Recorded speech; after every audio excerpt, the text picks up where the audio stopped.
अस्सलाम वालेकुम ख़वातीन और हज़रात। आज के सियासी लोग के साथ मैं हूं कतरीना हुसैन। मार्च 23 पाकिस्तान की तारीख में, हमारे कैलेंडर में एक बहुत ही अहम दिन। पाकिस्तान का वजूद, हम कौन हैं, हम कहां जाना चाहते हैं।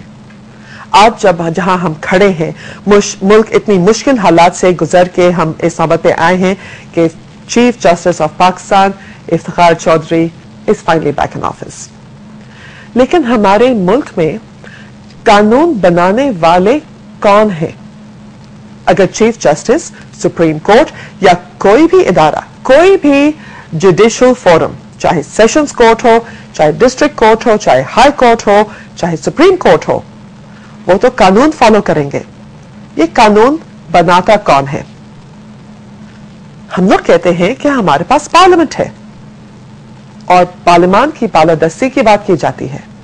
पार्लियामेंट का पहला और आखिरी काम है कानून साजी। लेकिन हमारे मुल्क में कानून साजी होती है ऑर्डिनेंसेस के तहत। ऑर्डिनेंसेस कहां से आते हैं? ऐवान सदर से।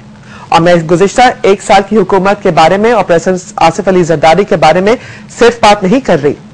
यह सिलसिला हमारी तारीख में चला आया है।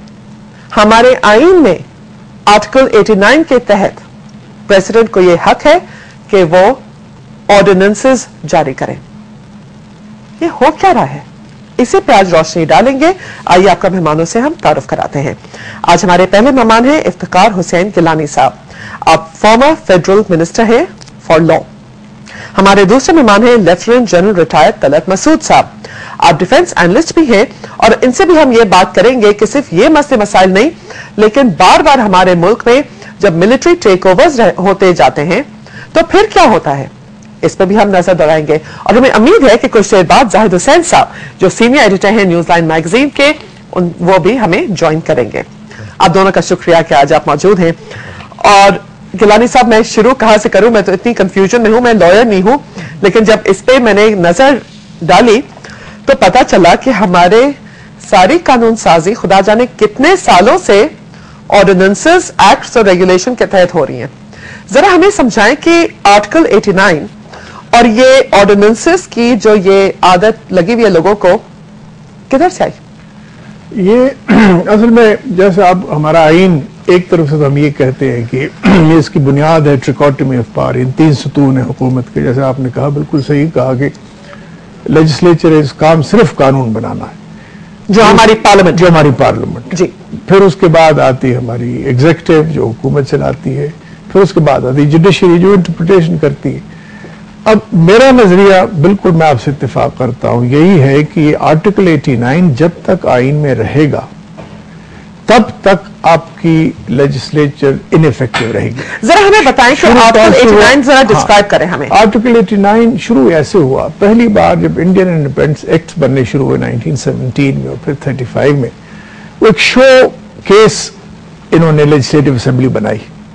वो तो कॉलोनी, हम ब्रिटिश राज था, ब्रिटिश राज था, तो सारे पावर, और ये यूनिक चीज है हिंदुस्तान के लिए। उन्होंने ये किया ब्रिटिश पार्लियामेंट ने कि एक्ट तो दे दिया कि यहां आपकी लेजिस्लेटिव असेंबली होगी नाम से, लेकिन ऑर्डिनेंस गिविंग पावर पहली इंट्रोडक्शन कराई गई 1917 में फर्स्ट टाइम कि ये ऑर्डिनेंस मेकिंग पावर वाइसरॉय के पास होगी। ये शुरुआत हमारी वही है, और हम बदकिस्मत लोगों की कि वही कॉलोनियल, मैं जो कह रहा हूं, बड़ी सारी हमारी बातें अभी तक हमारा मिजाज वही है, पर्टिकुलरली हमारी एग्जीक्यूटिव का बिल्कुल वही मिजाज चला आ रहा है विद ड्यू डिफरेंस, चाहे हमारी सिविल एग्जीक्यूटिव है, चाहे मिलिट्री एग्जीक्यूटिव है, कि जी बस ताकत से सारा कुछ चलता है, ये वहां से चला आ रहा है। बदकिस्मती हमारी, और मैं बिल्कुल पीपल्स पार्टी के साथ 27 बरस मुंसलिक रहा हूं, लेकिन हमें भी शर्म की बात है।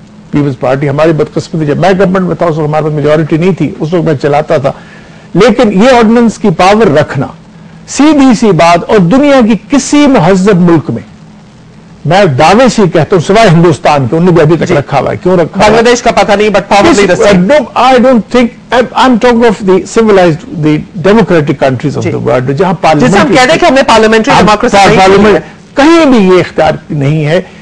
अमेरिका में कतरीना तकरीबन 30,000 प्लस माइनस की एनुअल लेजिस्लेशन होती है कांग्रेस में। अब हम जरा अपने व्यूअर्स को बता दें कि ये मसला इतना अहम क्यों है। कुछ हमने स्लाइड्स तैयार की हैं, वो हम दिखाते पहला स्लाइड जो हम दिखाना चाहते हैं वो है legislative moves from post 12 October 1999 to 2004। अब मैं ये याद दिला दूं कि ये जनरल परवेज मुशर्रफ ने टेक ओवर किया था 12 अक्टूबर 1999 को। इसमें आप देखें कि उस जमाने में वो चीफ एग्जीक्यूटिव के तौर पे आए थे। तो कुछ हमारे पास चीफ एग्जीक्यूटिव ऑर्डर्स है जो तकरीबन 70 से कुछ जरा ऊपर होंगे, जो आपको सब्ज रंग की पट्टी दिखाई दे रही है। ऑर्डिनेंसेस हमारे पास आए थे उसी जमाने में तकरीबन लगभग 200 नीले रंग की आपको पट्टी नजर आ रही है। उसके साथ 1999 में प्रेसिडेंशियल ऑर्डर्स भी होते थे और एक्ट्स भी होते थे। तो ये अलग अलग चीजें की जा रही थी। वो आपके नजर में है कि 1999 से 2004 तक हमारे यहां ये सूरत हाल है जब कोई पार्लियामेंट मौजूद नहीं थी। उसके बाद हम आपको अगली स्लाइड दिखाते हैं जो 1998 से 2004 यानी गुज़िश्ता, अब 1998 में हमारे पास जमहूरी हुकूमत थी, ठीक है। ये वो ऑर्डिनेंसेस हैं जो दोबारा प्रोमलगेट की गई। ये आप जरा समझाएं गिलानी साहब, रीप्रोमलगेट का मतलब क्या हुआ? प्रोमलगेट ये है कि आर्टिकल 89 ये कहता है कि 120 रोज तक अगर ऑर्डिनेंस एक्ट ना बने, एक्ट पार्लियामेंट में ना जाए, ऑर्डिनेंस जब बनता है उसी के साथ ऑटोमेटिकली उसको भेज देना पड़ता है, पार्लियामेंट में चला गया।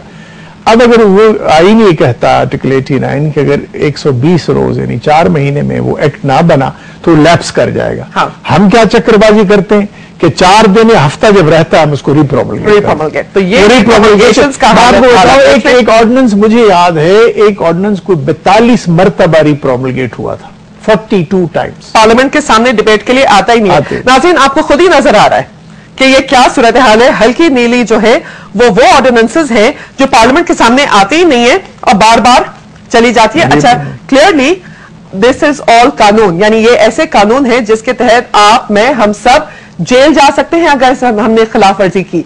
ये ऑर्डिनेंसेस जो हैं ये कानून की तरह होते हैं जब तक कि उसको पार्लियामेंट या तो फारिग ना करे या उसको कानून ना बनाए। हमारे यहां एक ही फर्द बार बार उसको आगे बढ़ाते जाते हैं।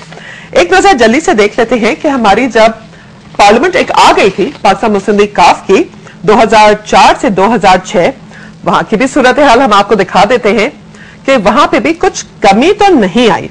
आप देख लें कि 2006 में सबसे ज्यादा ऑर्डिनेंसेस आए हैं। अब आप ये सोच रहे होंगे ख़वातीन और हज़रात की ऑर्डिनेंसेस हैं क्या, हम आपको बताते हुए चले तो आज साथ पूरे शाम पूरी रात हम आपको गिनवाते रहे तो हम पूरे आपको ऑर्डिनेंसेस बता नहीं सकते। General Talat, coming to you and Zahid, I would like to welcome you to the programme. Zahid Hussain sahab हमें अब ज्वाइन कर चुके हैं, बहुत बहुत शुक्रिया। जनरल तलत, मुझे समझ में नहीं आता कि मैं सवाल क्या करूं जो हमारे मुल्क की सूरत हाल आ गई है कि ये ऑर्डिनेंसेस में, और कुछ लोगों को याद दिला दें कुछ अहम ऑर्डिनेंसेस। हुदूद और जिना ऑर्डिनेंस 1979 में ज़ियाउल हक साहब ने पेश किया था। इसके हवाले से बिल आया 2006 में। कितने लोग हुदूद ऑर्डिनेंस के तहत जेलों में गए, सजाएं हुई, लेकिन ये कभी पार्लियामेंट में डिबेट ही नहीं हुआ था।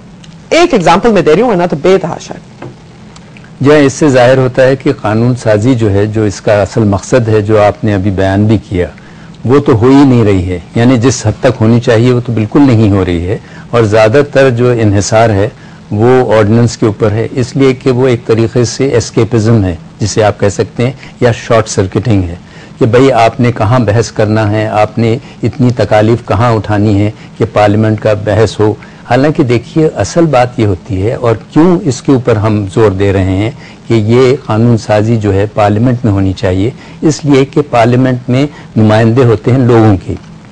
तो जब कोई कानून आता है उसके सामने तो वो नुमाइंदे, उनका फर्ज बनता है कि वो ये देखें कि किस तरीके से ये कानून जो है वो अवाम को तकवीत पहुंचाता है और उनके इंटरेस्ट जो, उनके मफाद जो हैं उसको प्रोटेक्ट करता है। अगर वो कानून आए नहीं तो आप ये देखेंगे कि एक शख्स का या एक ग्रुप का वो ऑर्डिनेंस जो उनके ख्यालात हैं वो वहां आ गए और वो कानून में तब्दील हो गए। सबसे ज्यादा ऑर्डिनेंसेस मिलिट्री रूल में आते हैं। जनरल ज़ियाउल हक के जमाने में सबसे खतरनाक आए थे, जनरल परवेज मुशर्रफ कुछ कम नहीं थे, प्रेस और मीडिया के